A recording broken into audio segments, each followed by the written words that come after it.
The traders are really suffering under our hand, to all of us, including the NRA, because we don't know what is belonging to the NRA, what is belonging to us. All of us, we are crumbling on one places.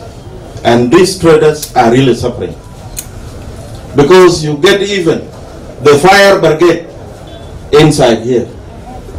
You get even the police, the national security, the army. All of them are taking taxes from all these people, which is not allowed.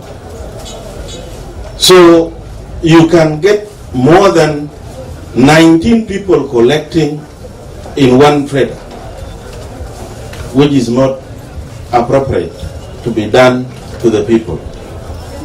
So as you come and we are talking here today, I want to hear from you later on. Which taxes are you people are supposed to collect? Which taxes the state are supposed to collect? Which taxes city council are supposed to collect?